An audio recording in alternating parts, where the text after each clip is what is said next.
Hey everyone, and welcome to a new video. And today we're going to be looking at a company called Mega Cat Studios.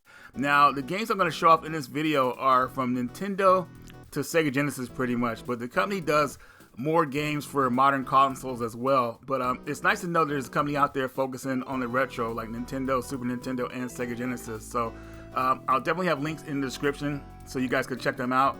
And now, let's take a look at some of the games. Here's Rocket Panda, not to be compared with Rocket Knight Adventures, but this is an awesome game where you play as a panda bear who is trying to rescue other panda bears to get to the exit. Now, the game does start off a little bit hard because you can only get hit once, but once you start rescuing the panda bears, you can take more hits.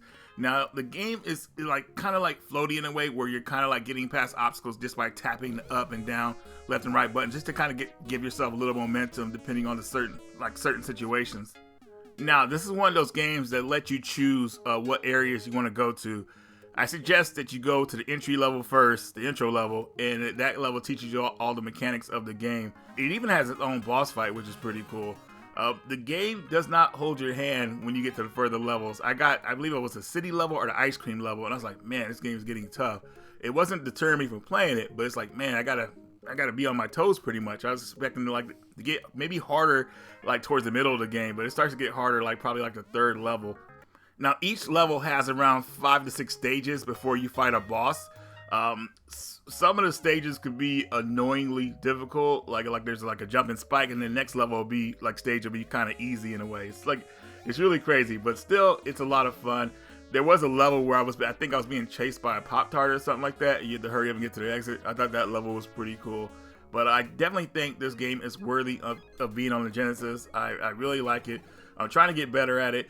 It does have an intro song in the beginning of the game when you start. I tried to sing along, which I actually did, but maybe I'll release that footage later. But anyways, a lot of production value went into this game. It even has a mini game you could play where it's kind of like I don't know what game to compare it to. It just slipped my mind right now. I'm pretty sure you guys could tell me in the comments.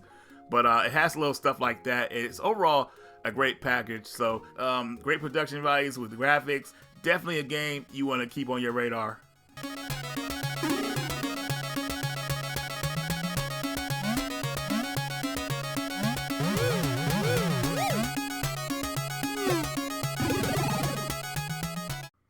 Here is The Meeting. So if you like puzzle platformers, this will be right up your alley.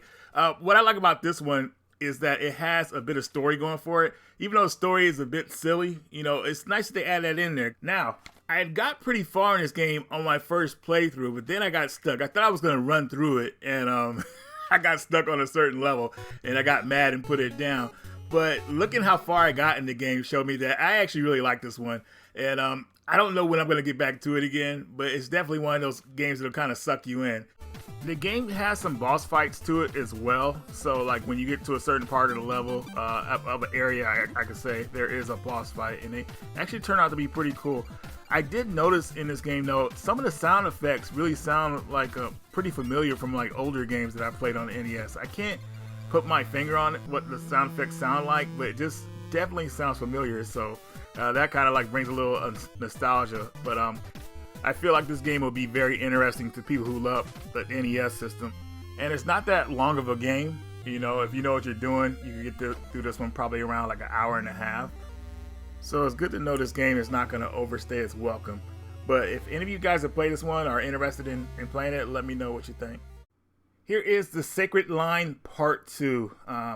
Now, I haven't played Part 1, but in this game, you play as a girl named Sarah, and she has a troubled past. Like, this is what I guess you'd call an old school visual novel game, and it reminds me of this old school game I played called Last Half of Darkness, even though it isn't played the same, but it just kind of reminds me of that game for some reason.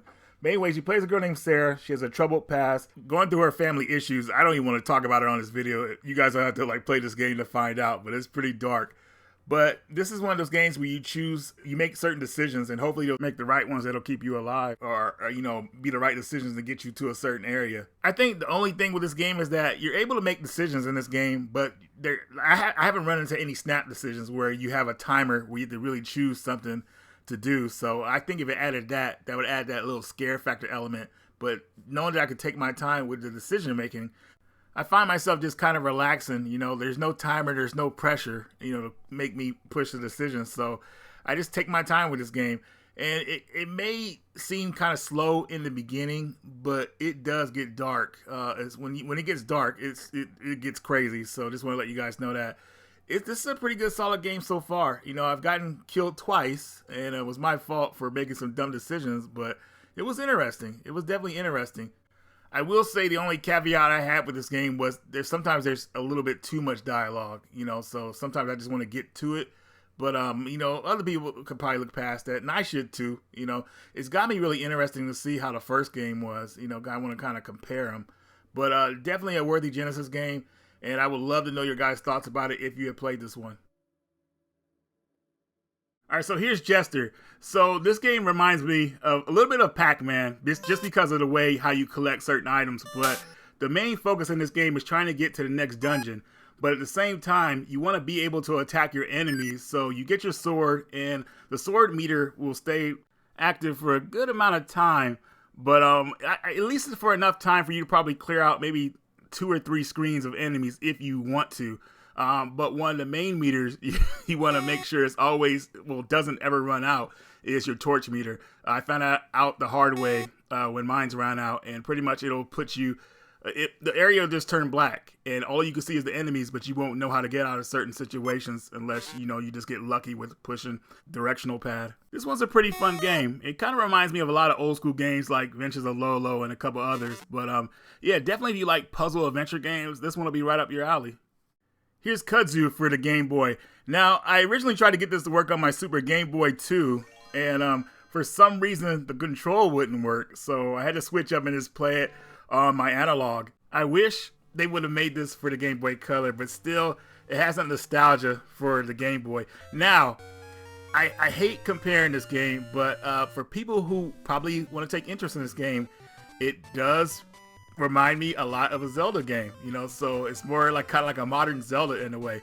Now, we all know that's not a bad thing, but, you know, if you're looking for a comparison, you know, the only thing I could compare this game to is something like very similar to a Zelda game.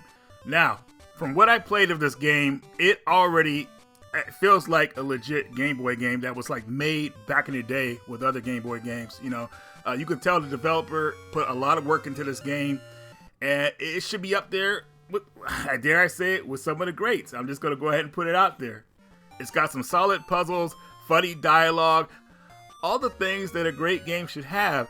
The only fault that I would say this game has, and obviously I said it in the beginning, I just wish that it would have came out for the Game Boy Color. Oh my god, I think this game would have really stuck out if it was for the Game Boy Color. But that's okay for us old school folks. You know, we can go back to the green, black and white colors, you know. Maybe if we get a sequel to the game, they could put it on that system. But this is a great game to have in your collection for the Game Boy. I'm not sure if it's still being sold by Mad Catz, but if it is, you guys should definitely pick this one ASAP before it's sold out. Now, the game started off a little bit slower than I like. You know, I like having my weapon immediately, but once I got the machete and was able to push the blade, the game really took off for me. So keep this one on your radars, guys.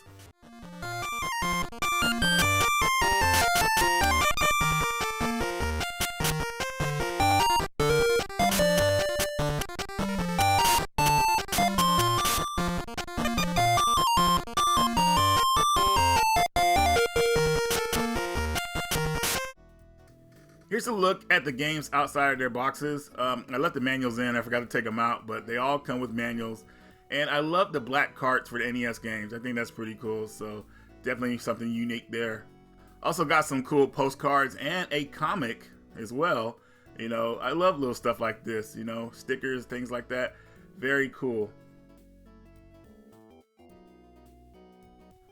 Now I want to show you guys the demo games I got from them. These are upcoming games coming out pretty soon, so make sure you follow their website to find out when they actually come out.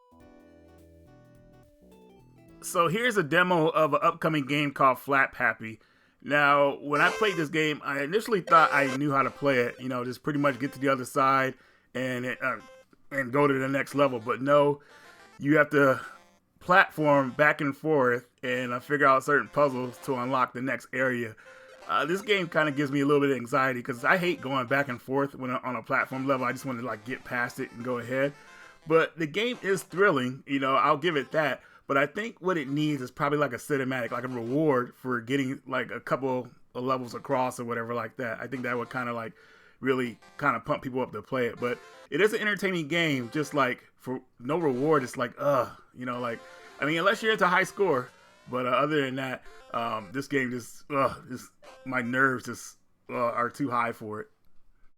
Here's Lethal Wedding. So this is a couch co-op game where you play as a bride who is trying to rescue her groom after he got kidnapped right before their wedding. So as you can see here, she's got the gat, she's going around, she's taking care of business. This one has the potential to be a lot of fun. I want to see the final project, but definitely something I might be interested in.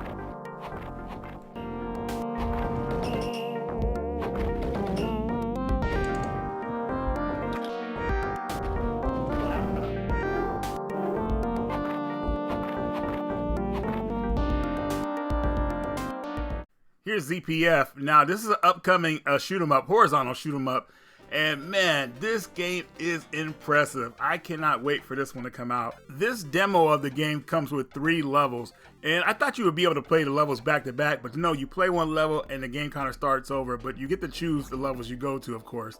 Now, what's really impressive about this game is that I love how while you're playing it, stages that you're on will kind of transform into another area, which is like, it looks really outstanding how they do this effect. The screen will go dark and all of a sudden you're like in a plant planet or something like that. It's just really cool how it played out, and I'm really looking forward to when this game comes out. And another good thing about this game is that you actually get points to level up stuff. I didn't really get enough points to level up in this game because they give you like a certain amount, so you can only like upgrade one thing. I didn't really notice it too much. But still, just by this game having something like that, it's going to be really impressive for it. So I'm definitely going to keep my eye out on this one. And I'll have a link in the description, of course, for all the games I talk about in this video that you guys could check out.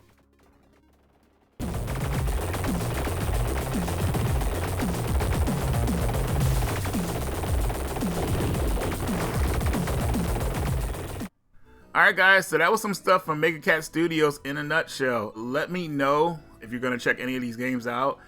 Like I said in the video, I have links in the description for their website. Definitely check them out. They got a lot of upcoming stuff that's really cool that's coming out. Modern stuff, retro stuff, you name it. So don't forget to check them out, guys. Anyways, guys, that's all I got for you in this video. Radical One, and I will see you all later.